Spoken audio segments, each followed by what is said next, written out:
and you're in this waiting season, we didn't come until day 6. Man wasn't made until day 6. God was preparing our way. God was setting our foundations, setting everything that we needed. So when we got here, he didn't put us last because we were the least. He put us last because he was preparing the table. Shawty giving Esther, but she fed up. Searching for a king to hold it down. All this time you been waiting your turn. They can never take what's yours. It's already written, baby girl, don't trip. So you want to start building your relationship with God and start reading your Bible more, but you have no idea where to start? Well, you came to the perfect place. Welcome to Holy 8-Year-Old Bible Study 101, where I break down the Bible for you in terms that you can understand so you can apply it to your everyday life, such as your relationships, business, career, etc. Today we are going to be reading Genesis. The way that we're going to do this Bible study series, and if you follow me on TikTok, then you probably already know this, but we read the word and then I go over some lessons to be learned and revelations to be gained within reading this word. And then at the end of every video, I'm going to give you a queen assignment for you to read on your own, because the best way to build a relationship with God is to be reading his word. Let's get started. In the beginning, God created the heavens and the earth. The earth was formless and empty, and darkness covered the deep waters, and the Spirit of God was hovering over the surface of the waters. Then God said, "Let there be light," and there was light. And God saw the light was good. Then he separated the light from the darkness. God called the light day, and the darkness night. And evening passed and morning came, marking the first day. Then God said, "Let there be space between the waters to separate the waters of the heavens from the waters of the earth." And that is what happened. God made this space to separate the waters of the earth from the waters of the heaven. God called the space sky. And evening passed and morning came, marked the second day. Then God said, "Let the waters beneath the sky flow together into one place, so dry ground may appear." And this is what happened. God called the dry ground land, and the waters seas, and God saw that it was good. And then God said, "Let the land sprout with vegetation, every sort of seed-bearing plant, and trees that grow seed-bearing fruit. These seeds will then produce the kinds of plants and trees from which they came." And that is what happened. The land produced vegetation, all sorts of seed-bearing plants, and trees with seed-bearing fruit. Their seeds produced plants and trees of the same kind, and God saw that it was good. And evening passed and morning came, marking the third day. Then God said, "Let lights appear in the sky to separate the day from the night. Let them be signs to mark the seasons, days, and years. Let these lights in the sky shine down on the earth." And that is what happened. God made 2 great lights, the larger one to govern the day, and the smaller one to govern the night. He also made the stars. God set these lights in the sky to light the earth, to govern the day and night, and to separate the light from the darkness. And God saw that it was good. And evening passed and morning came, marking the 4th day. Then God said, "Let the waters swarm with fish and other life.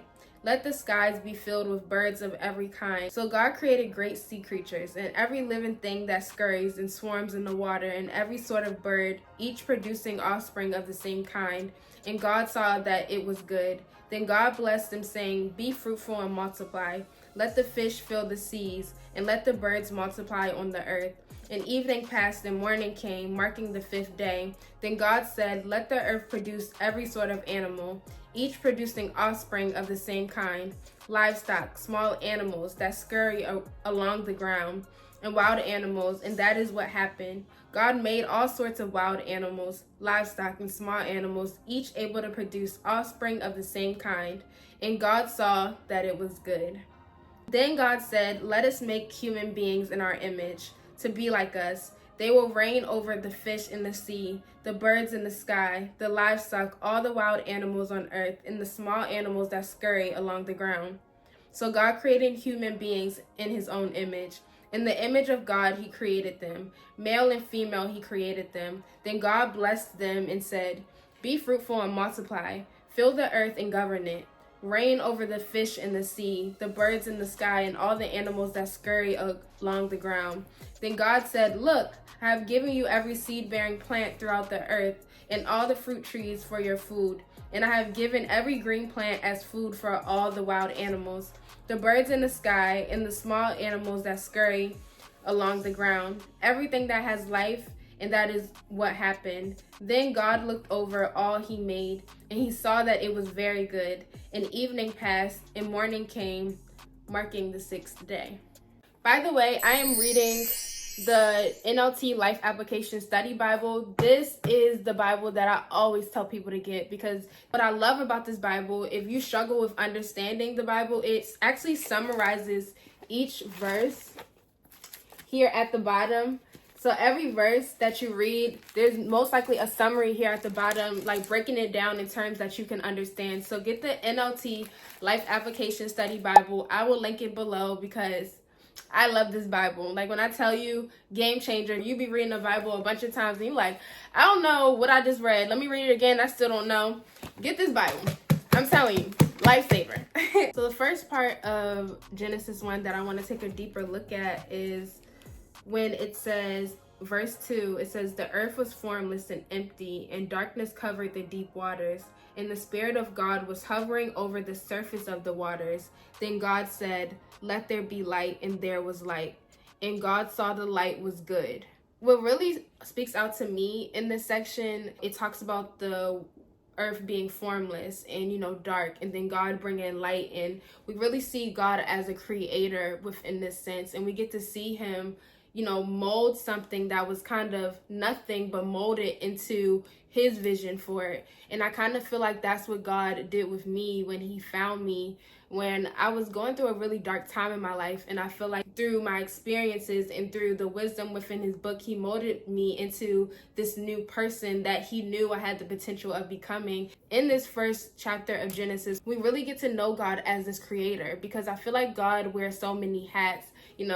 You have the God who is very merciful. You have a God who is very forgiving. You also have a God who he's slow to anger, but he'll give you his wrath. And here we get to know God, the creator, and how when I felt like I just didn't know who I was, I felt so lost. So when I see the word formless, that really hits for me. He showed me who I was. He brought me to light. In my darkness, he brought the light.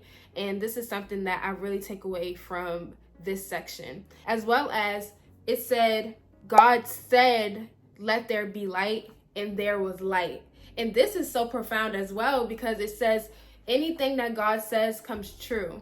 And I think a lot of times God will speak to us about something in our life and saying that this is going to happen, or I need you to have faith in me and trust and move this way because this is going to happen. And sometimes I believe it's too good to be true. And I believe what the enemy says about me. But when we see here that if God speaks something into existence, that it will be, he can do the same for your situation. If God wants to change your situation around, he can make that change at a snap of a finger. He can blow on it and change the game. And I think this is even more of a reason why we need to have more faith and trust in God, because if we realize the magnitude of his power, that everything on this earth is within his creation, he has the power to change your situation. Nothing is impossible for him, because he is the creator. He is the one writing your story. I think another profound part of this is within that little excerpt that we read. It says, verse 4, and God saw that light was good. God, all he saw was dark and night, but he knew it was going to be something great before it evolved into what it evolved into. People weren't there on earth.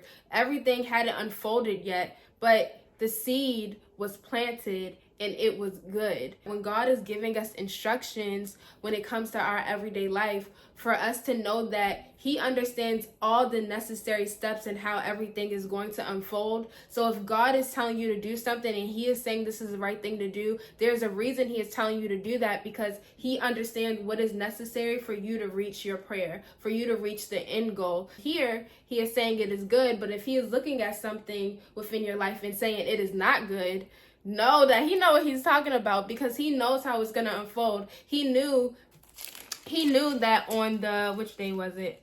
Day 1, he created the light. then he created the sun, then he created the animals of the air and the sea, and then he created us as humans. And I think this is so profound because us as humans needed the livestock to live, so he did it in the order of which it was going to be needed, whereas also the animals and the plants and things like that, they are going to need the sun and the light to live. So he laid down the foundations first of what needed to be there. So then when he added the other parts of this entire ecosystem that he was creating, they would have everything that they needed.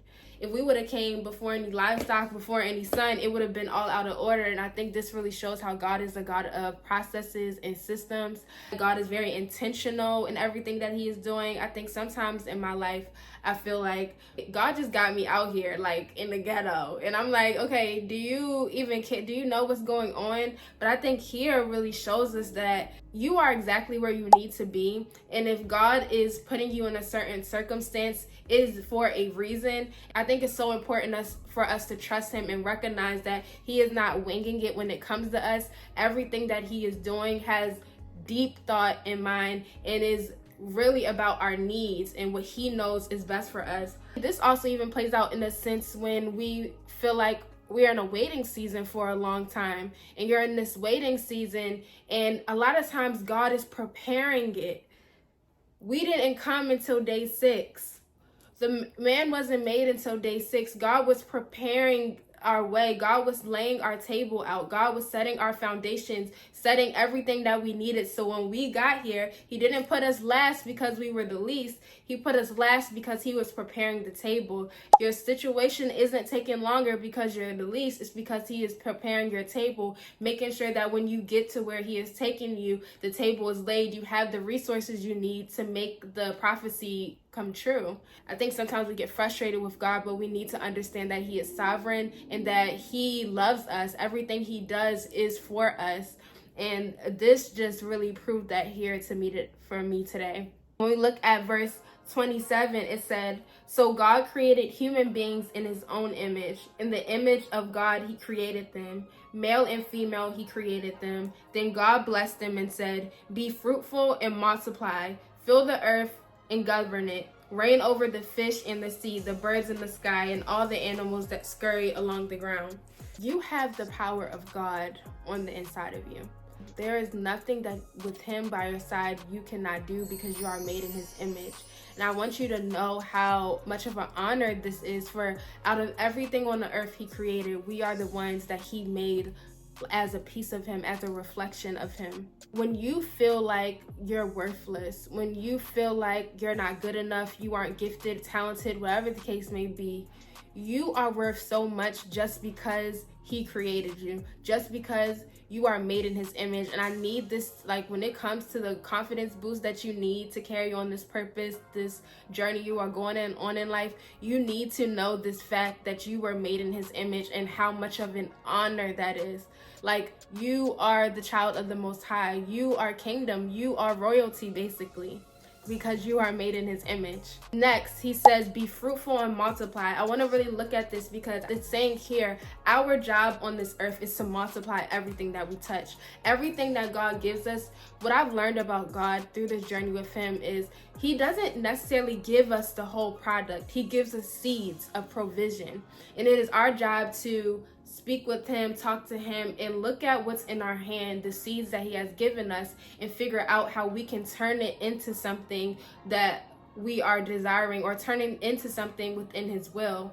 And I think we have to learn how to spot his seeds of provision. Everything he creates, he wants us to multiply it. He gives you financial resources. We should be multiplying that to whatever way. We can just waste what he gives us. I've had problems with when it comes to impulsive spending habits, and a lot of times the blessings and the things that you're praying for, God has actually given you the resources for it, but a lot of times we're wasting it. We're wasting the resources that he's giving us, and we're not using it to multiply. We're using it to, I don't know, spending all our money on Kava, or you're spending all your money on clothes when you could have been spending that money to invest in that LLC for that business, or invest in that inventory you needed to sell those products. Or when it comes to your relationships, Jesus' message on this earth was all about love. And we can multiply the amount of love we're giving people on this earth by nurturing the relationships that we have, spreading joy, using kind words,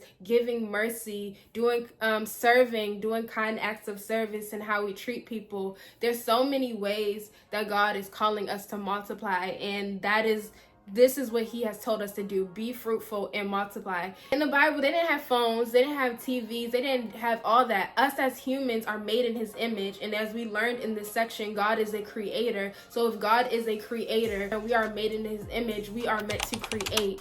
What is God calling you to create? What is God calling you to bring into fruition? If you feel like you are worthless, you are far from worthless, because he said that I made you in my image. So if he is the one and only God and is powerful, you made it in his image are powerful as well through him.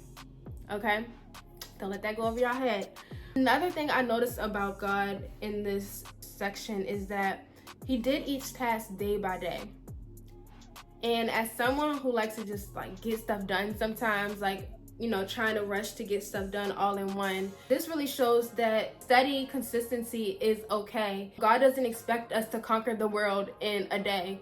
He expects us to make little movements towards the goal on a daily basis, because that's what he did. He had a plan to finish the earth in 7 days, and he's like, this is my plan. I'm going to lay these foundations. I'm going to do this on this day. I'm going to do this on this day. I'm going to do this on this day. I'm going to do this on this day. And on the 7th day, something that's also profound, he rested. But creating a plan with full details that are laid out, and then carrying out that plan step by step, day by day, until you get that end goal that you are desiring. I think if you are someone who is working on a project in your business, or maybe you're working on to fix your marriage, or you're working on to fix your relationship, it is a day by day process. Let's figure out the steps that we need to take, and then let's work towards them every day. And I think this is something that we can actually take away from the way that God is bringing something into creation. Your queen assignment for this video is to come back here in the comments and share any revelations or questions you may have about what we read, so we can talk about it here together in the comments. As well as, I want you to reflect on the mission that God is calling you on in your life, whether it has to do with your relationship, school, business, career. And I want you to think about the steps that are needed to take in order to accomplish this goal, and how you can do a little bit day by day consistently to work towards that goal. So those are your 2 queen assignments at the moment. Next video, we are going to be starting Genesis 2. Don't forget to like, comment, and subscribe if you enjoyed this video. Don't forget to tell a friend to tell a friend. I will see you next class, and just like that, class dismissed. Shawty giving Esther, but she fed up. Searching for a king to hold it down.